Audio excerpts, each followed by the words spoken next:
Salam Bapak Ibu Saudara, jemaat Tuhan dimanapun saat ini berada. Bagaimana kabar hari ini? Saya berdoa kiranya semua jemaat Tuhan selalu dalam keadaan sehat, damai sejahtera dan penuh sukacita. Amin. Bapak Ibu Saudara, kita memuji Tuhan karena kita saat ini telah tiba pada hari Jumat Agung di tahun 2021 ini. Dalam kesempatan ini kita akan memperingati dan mensyukuri karya keselamatan yang dijalankan oleh Tuhan kita Yesus Kristus. Kita dapat beribadah dengan penuh syukur untuk memuji dan menyembah Tuhan, bersyukur atas keselamatan dan pemeliharaan Tuhan, serta kita akan mendengarkan firman Tuhan. Pada kesempatan ini juga kita akan memperingati atau menghayati karya keselamatan yang Tuhan Yesus kerjakan melalui pelayanan perjamuan kudus. Marilah kita akan merenungkan firman Tuhan yang diambil dari kitab Injil Yohanes 19 ayat 13 sampai 30, dan kita akan renungkan dengan tema Salib adalah kemuliaan. Sebelum kita membaca dan mendengarkan firman Tuhan, marilah kita bersatu dalam doa. Bapa di dalam surga, di dalam nama Tuhan kami Yesus Kristus, kami sangat bersyukur kepada Tuhan karena semua jemaat Tuhan ada dalam kasih dan pemeliharaan Tuhan hari demi hari. Pada kesempatan yang indah ini, Tuhan telah tibakan kami pada hari Jumat Agung di tahun 2021, di mana kami memperingati, mensyukuri apa yang Tuhan Yesus kerjakan di kayu salib demi keselamatan kami, demi penebusan kami dari kuasa dosa dan maut. Terima kasih Tuhan, pada kesempatan yang indah ini juga kami akan merenungkan firman Tuhan.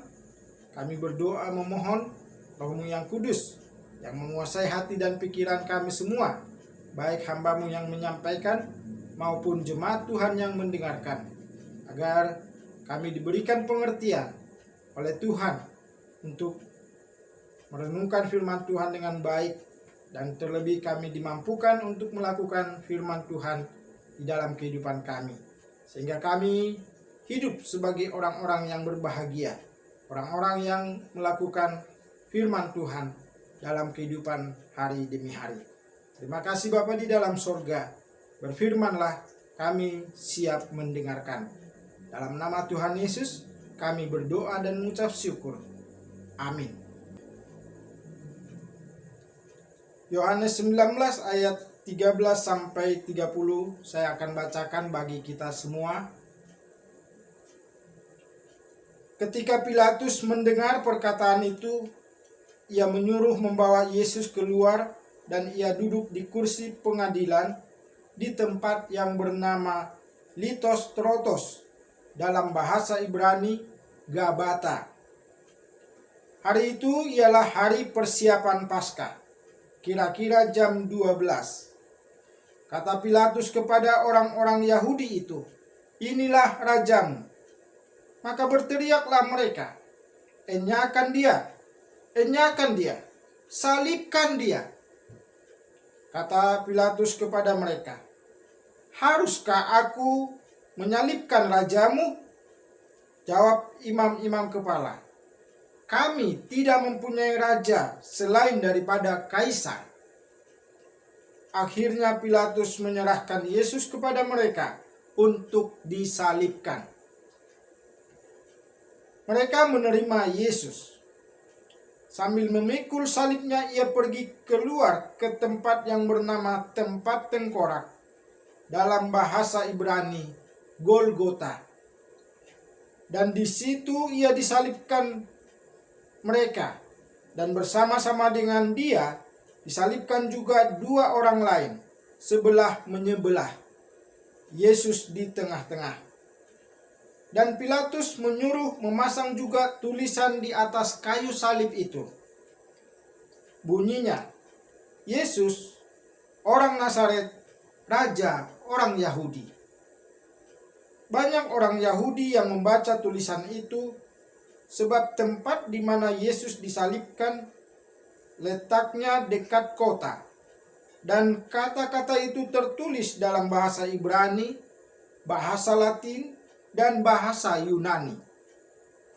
Maka kata imam-imam kepala orang Yahudi kepada Pilatus, "Jangan engkau menuliskan raja orang Yahudi, tetapi bahwa ia mengatakan, 'Aku adalah raja orang Yahudi.'" Jawab Pilatus, "Apa yang kutulis tetap tertulis." Sesudah prajurit-prajurit itu menyalibkan Yesus, mereka mengambil pakaiannya, lalu membaginya menjadi 4 bagian, untuk tiap-tiap prajurit 1 bagian.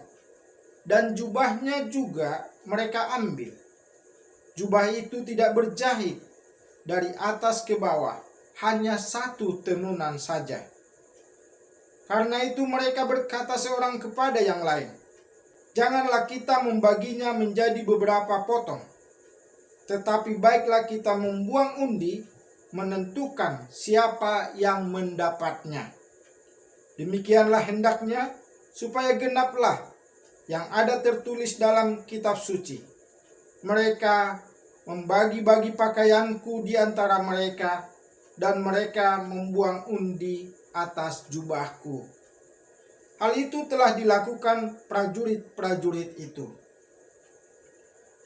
Dan dekat salib Yesus berdiri ibunya dan saudara ibunya, Maria, istri Klopas, dan Maria Magdalena. Ketika Yesus melihat ibunya dan murid yang dikasihinya di sampingnya, berkatalah ia kepada ibunya, "Ibu, inilah anakmu." Kemudian katanya kepada muridnya, "Inilah ibumu." Dan sejak saat itu, murid itu menerima dia di dalam rumahnya. Sesudah itu, karena Yesus tahu bahwa segala sesuatu telah selesai, berkatalah ia supaya genaplah yang ada tertulis dalam kitab suci, "Aku haus." Di situ ada suatu bekas penuh anggur asam. Maka mereka mencucukkan bunga karang yang telah dicelupkan dalam anggur asam pada sebatang hisop, lalu mengunjukkannya ke mulut Yesus. Sesudah Yesus meminum anggur asam itu, berkatalah ia, "Sudah selesai." Lalu ia menundukkan kepalanya dan menyerahkan nyawanya.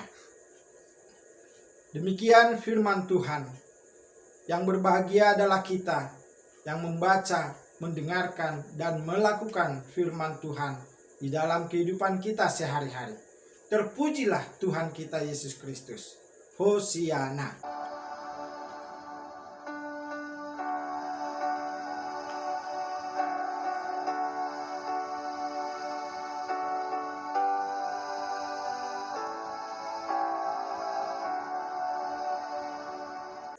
Bapak Ibu, Saudara yang terkasih di dalam Tuhan Yesus Kristus, sekali lagi kita panjatkan puji syukur kepada Tuhan karena kesempatan yang indah untuk merenungkan firman Tuhan hari ini dengan tema Salib adalah Kemuliaan. Bapak Ibu Saudara, kalau kita menyimak pengajaran dan pelayanan Tuhan Yesus sebagai firman Allah yang telah menjadi manusia, kita akan menemukan hal-hal yang paradoks atau hal yang bertolak belakang dengan konsep atau pemikiran manusia. Contohnya, berbahagialah orang yang miskin di hadapan Allah. Kemudian, contoh yang berikut, untuk menjadi yang terbesar harus menjadi pelayan. Tentu masih banyak yang lain. Pada ibadah peringatan Jumat Agung pada hari ini, kita juga merenungkan satu hal yang paradoks, yaitu salib adalah kemuliaan, sesuai tema kita hari ini. Kenapa paradoks? Karena penyaliban dalam konsep manusia sebenarnya merupakan bentuk penghinaan dan penghukuman yang paling hina. Tetapi Tuhan Yesus menjalani penyaliban untuk kemuliaan Allah dan memuliakan manusia. Bapak Ibu Saudara, penyaliban merupakan salah satu bentuk eksekusi hukuman mati yang paling kejam, paling brutal, dan memalukan yang pernah ada di muka bumi ini. Dalam sejarah dunia, praktik hukuman salib pernah diterapkan oleh orang-orang Assyria, Babilonia, Persia, dan diadopsi oleh bangsa Romawi hingga abad keempat Masehi. Esensi penyaliban selain bertujuan untuk mengakibatkan kematian bagi yang terhukum, juga agar yang tersalib mengalami terlebih dahulu serangkaian penderitaan panjang, baik secara fisik, secara psikis, mental, sosial, dan spiritual menjelang kematiannya. Itu sebabnya dalam tradisi Romawi, sebelum penyaliban, korban terlebih dahulu dicambuk, diolok-olok, bahkan dipaksa untuk memikul salibnya sendiri. Selanjutnya dipaku, digantung, dan dibiarkan menjadi tontonan banyak orang sebagai tanda peringatan keras bagi siapapun. Biasanya hukuman salib dikenakan kepada pemberontak negara atau penjahat kelas kakap dan golongan budak-budak. Siapapun orang-orang yang menerima hukuman salib, maka di mata dunia mereka adalah orang-orang yang sangat jahat, pendosa, dan terkutuk. Karenanya hukuman salib adalah simbol aib bagi keluarganya dan juga kutukan bagi si tersalib. Dan pastinya orang yang dihukum dengan penyaliban adalah orang yang melakukan kejahatan besar dan telah melewati pengadilan-pengadilan. Bapak Ibu Saudara, sekali lagi, penyaliban yang demikian adalah untuk menghinakan dan telah banyak dilakukan kepada orang-orang jahat di muka bumi ini.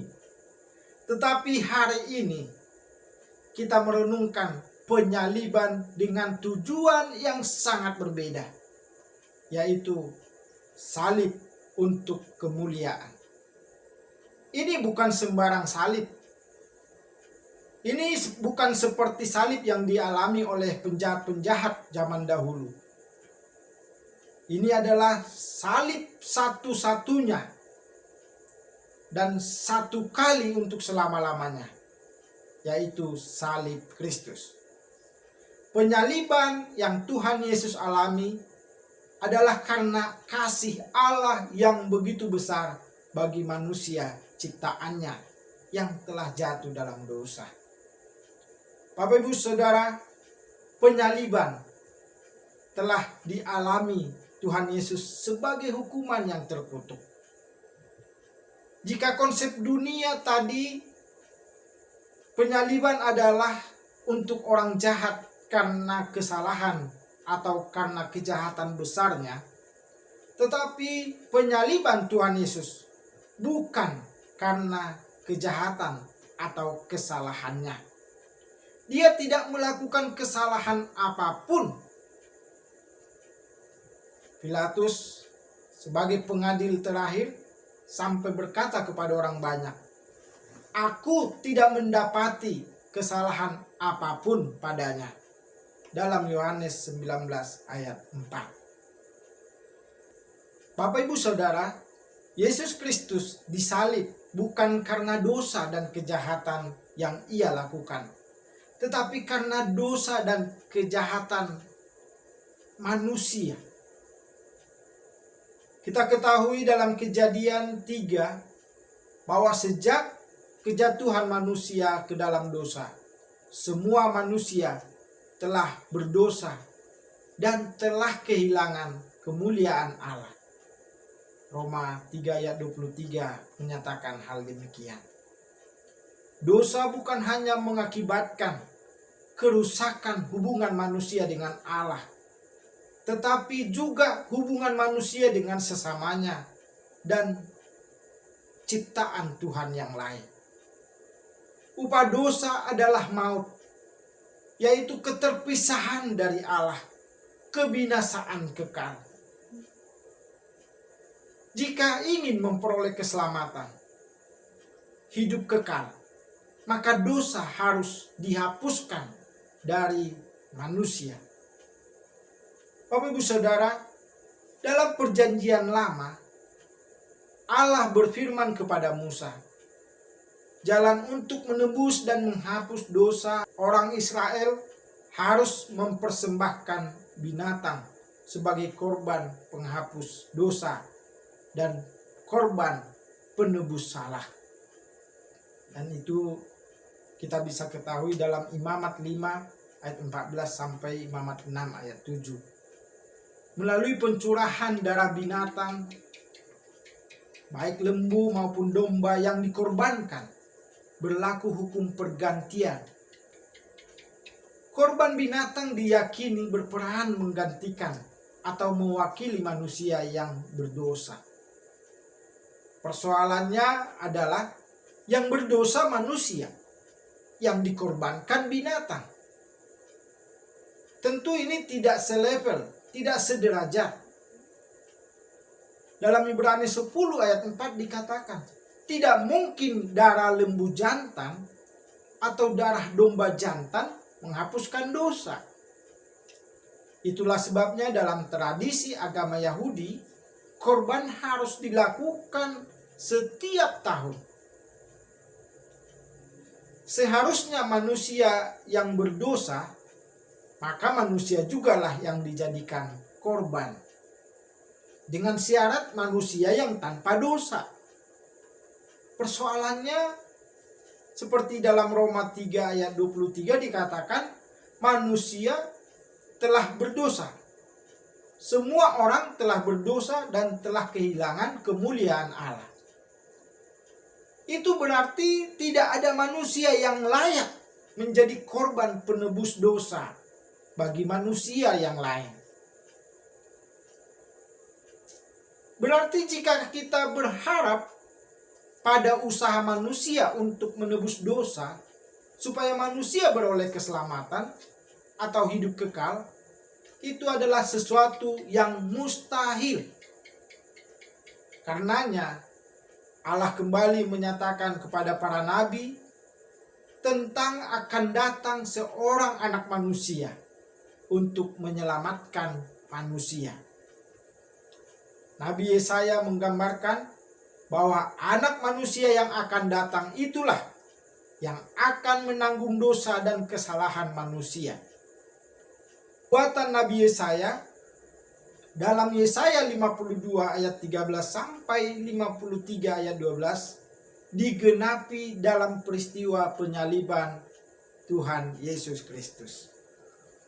Yesus Kristus sendiri jauh sebelum peristiwa penyaliban telah memberitahukan kepada murid-muridnya tentang penyaliban, kematian, dan kebangkitannya. Sebenarnya Tuhan Yesus bisa saja luput dari peristiwa salib, karena sudah Dia tahu sebelumnya. Tuhan Yesus bisa saja menghindari untuk datang ke Yerusalem. Namun Tuhan Yesus tidak berusaha untuk menyelamatkan dirinya. Ada apa? Karena di atas kayu salib, Tuhan Yesus mendeklarasikan sudah selesai. Dalam Yohanes 19 ayat 30 yang telah kita baca. Dari pernyataan sudah selesai, terkuaklah secara terang benderang mengapa Tuhan Yesus, orang yang benar, disalibkan. Itu semua tidak terlepas dari misi utamanya datang ke tengah dunia ini untuk menyatakan kasih Allah yang begitu besar kepada manusia, supaya manusia tidak mengalami kebinasaan kekal akibat dosa. Salib Tuhan Yesus adalah bukti kasih Allah yang tiada batasnya. Allah rela mengaruniakan anaknya yang tunggal ke dalam dunia, supaya setiap orang yang percaya kepadanya tidak binasa, melainkan beroleh hidup yang kekal. Dapat kita baca dalam Yohanes 3 ayat 16. Tuhan Yesus rela menjalani hukuman terkutuk, yaitu penyaliban, supaya kita diangkat dari kehinaan karena dosa. Tuhan Yesus menjalani penyaliban demi kemuliaan Allah dan manusia ciptaan Allah. Bapak Ibu Saudara yang terkasih, kita bersyukur kepada Allah yang sungguh-sungguh mengasihi kita. Kita bersyukur kepada Tuhan Yesus yang rela disalibkan demi kita. Dengan salib Kristus kita ditebus dan menerima pengampunan dosa. Kolose 1 ayat 14. Hubungan yang rusak dengan Allah diperdamaikan kembali. 2 Korintus 5 ayat 19. Orang percaya dibenarkan dan tersedia jalan menuju kehidupan yang kekal dengan percaya kepada Tuhan Yesus Kristus. Bapak Ibu Saudara yang terkasih, bagaimana kita mensyukuri karya salib Kristus bagi kita? 3 hal yang mau kita renungkan. Yang pertama, sebagai umat tebusan Tuhan, marilah kita hidup sebagai orang yang sudah ditebus dengan darah yang sangat mahal, yaitu dengan menjauhkan diri dari segala dosa dan kejahatan.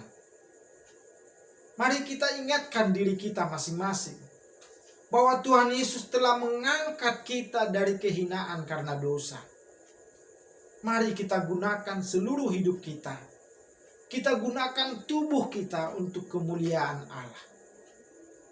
Ingatlah dalam 1 Korintus 6 ayat 19-20 dikatakan, atau tidak tahukah kamu bahwa tubuhmu adalah bait Roh Kudus yang diam di dalam kamu, Roh Kudus yang kamu peroleh dari Allah, dan bahwa kamu bukan milik kamu sendiri, sebab kamu telah dibeli dan harganya telah lunas dibayar.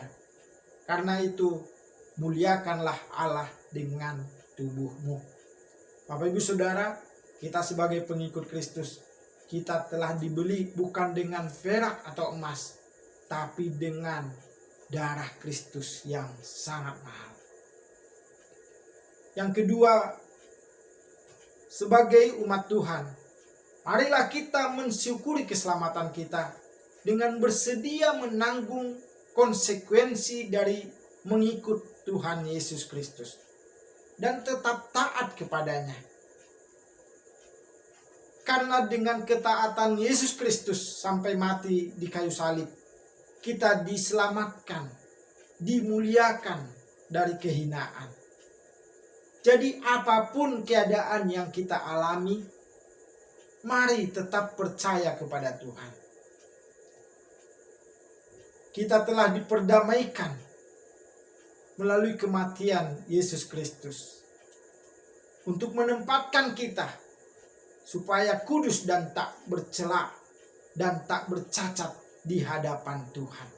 Sebab itu, kamu harus bertekun dalam iman, tetap teguh dan tidak bergoncang, dan jangan mau digeser dari pengharapan Injil.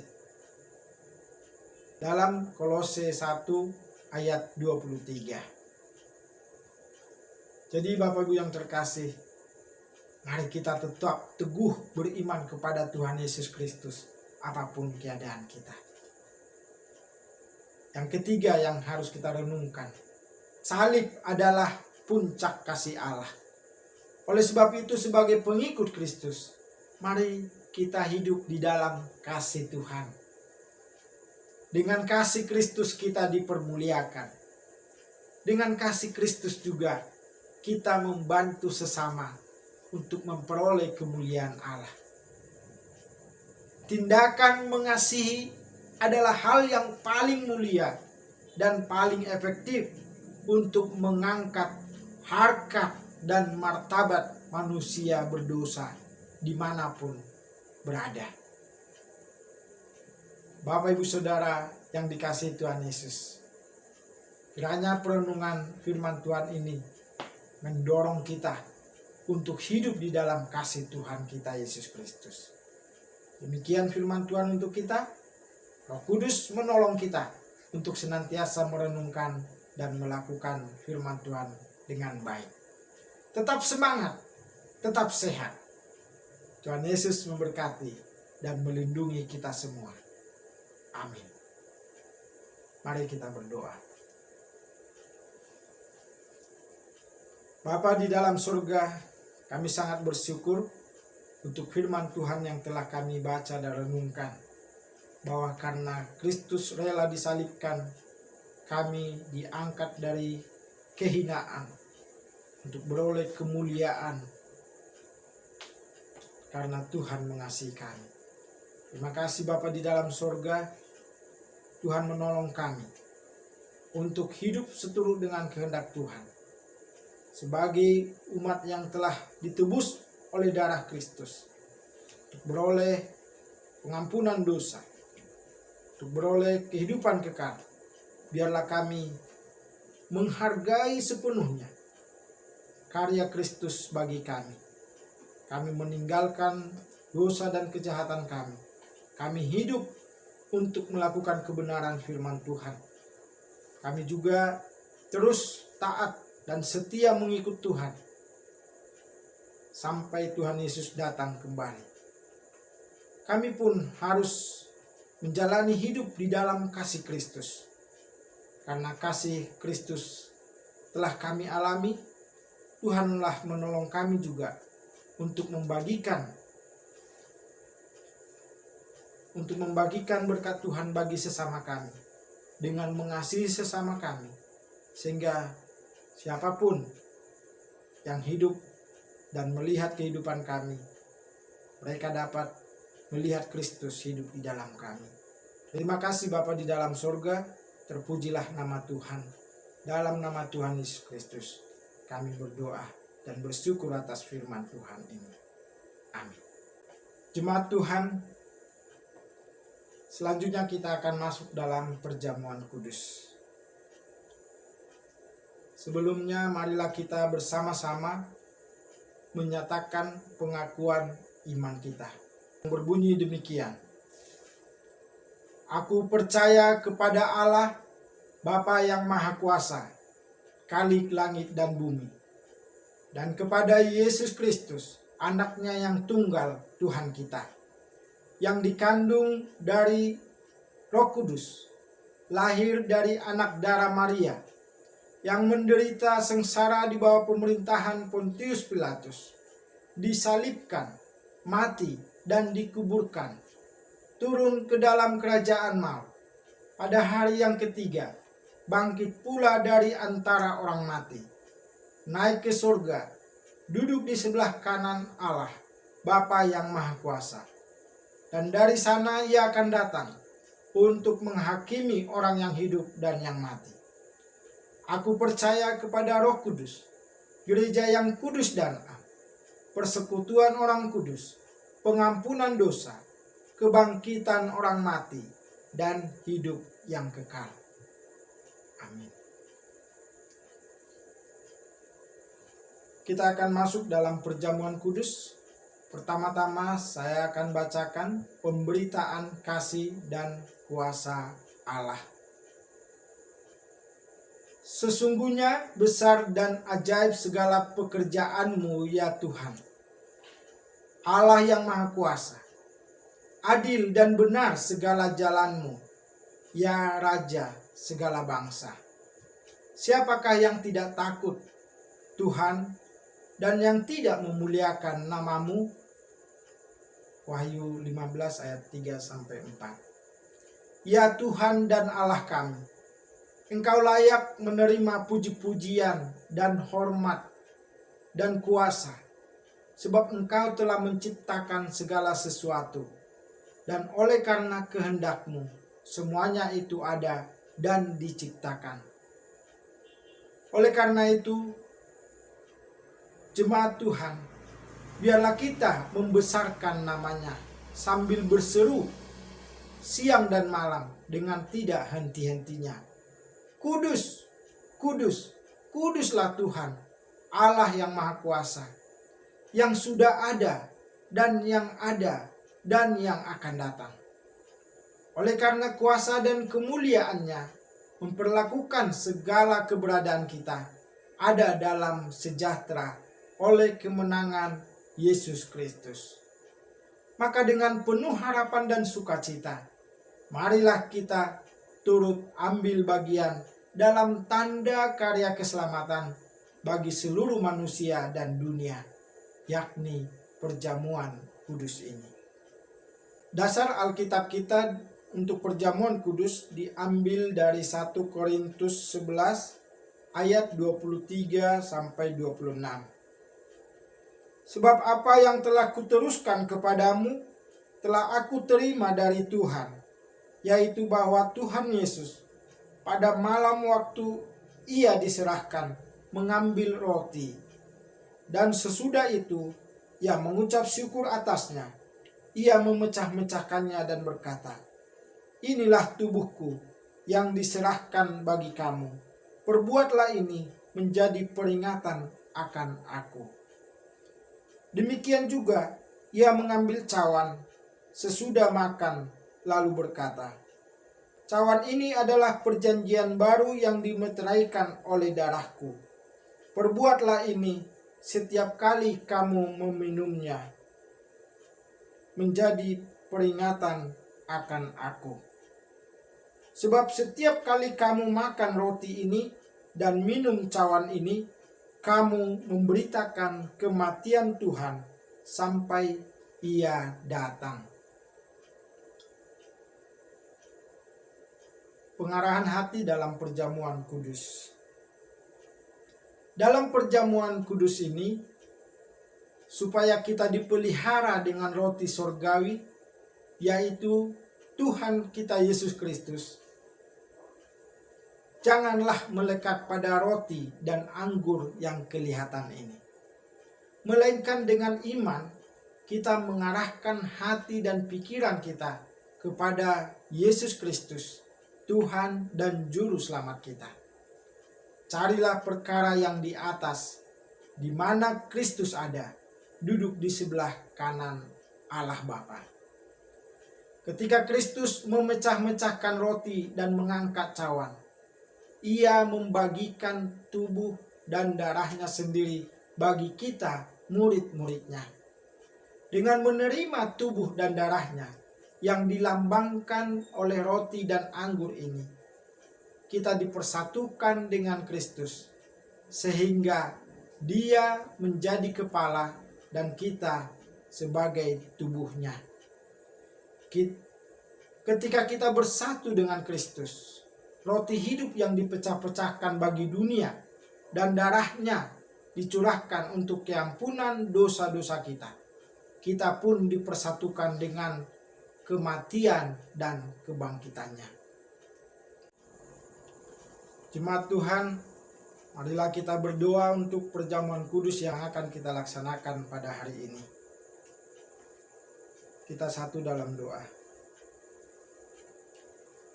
Ya Bapa yang Maha Kudus dan Maha Adil, di dalam kami merayakan pengorbanan Tuhan Yesus Kristus yang disalibkan hanya sekali dan sempurna itu, mampukanlah kami agar kami dapat juga mempersembahkan tubuh kami sebagai persembahan yang hidup, yang kudus dan yang berkenan kepadamu. Engkau mengenal isi hati kami, Sucikan dan baharuilah dalam diri kami keyakinan akan kehadiran Yesus Kristus yang telah Bapa bangkitkan dari antara orang mati, supaya Yesus Kristus hidup di dalam kami dan kami di dalam Dia. Kuasailah kami dengan Roh-Mu yang kudus, supaya apabila kami menerima roti dan cawan minuman ini, kami turut mengambil bagian dalam tubuh dan darah Tuhan kami, Yesus Kristus. Bagaikan mayang gandum yang dahulunya tumbuh berserakan di bukit-bukit, pada saat ini di meja ini menjadi satu dalam roti dan anggur ini. Himpunkanlah seperti itu pula ya Tuhan, gereja-Mu seluruhnya dari ujung bumi ke dalam kerajaan-Mu. Amin.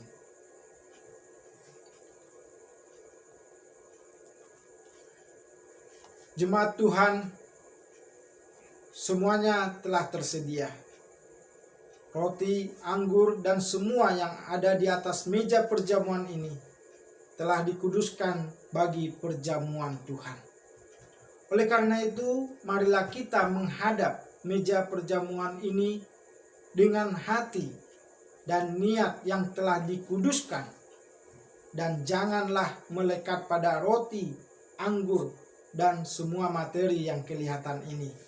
Tetapi dengan iman kita mengarahkan hati dan pikiran kita kepada Yesus Kristus, Tuhan dan Juru Selamat kita. Roti yang dipecah-pecahkan ini adalah lambang persekutuan dengan tubuh Kristus yang diserahkan bagi kita. Kita yang telah mengambil dan menerima roti perjamuan, angkatlah rotimu.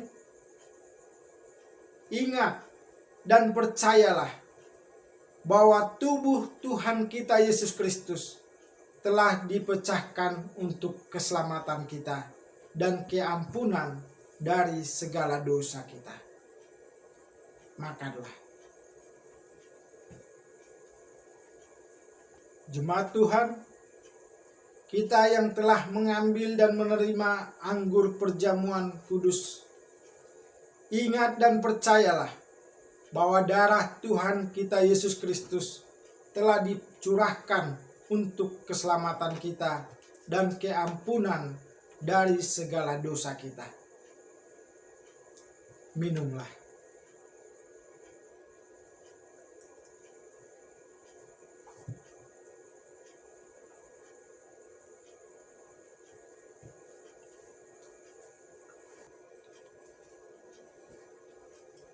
Mari kita berdoa syukur untuk perjamuan kudus yang telah kita terima. Bapa di dalam surga, kami sangat bersyukur kepada Tuhan. Dalam kami memperingati dan mensyukuri karya Kristus untuk keselamatan kami melalui pengorbanan Yesus Kristus di kayu salib pada Jumat Agung ini. Kami telah menerima dan ambil bagian dalam perjamuan kudus Tuhan. Kami telah menerima roti dan anggur sebagai lambang dari tubuh dan darah Tuhan Yesus Kristus yang telah dipecah-pecahkan, yang telah dicurahkan bagi keampunan dosa-dosa kami. Kami sangat bersyukur ya Tuhan. Kami menjadi bagian dalam kerajaan Allah ketika kami menerima dan percaya kepada Yesus Kristus sebagai Tuhan dan Juru Selamat kami. Dan biarlah melalui perjamuan kudus yang telah kami lakukan pada hari ini, kami semakin hidup seturut dengan kehendak-Mu.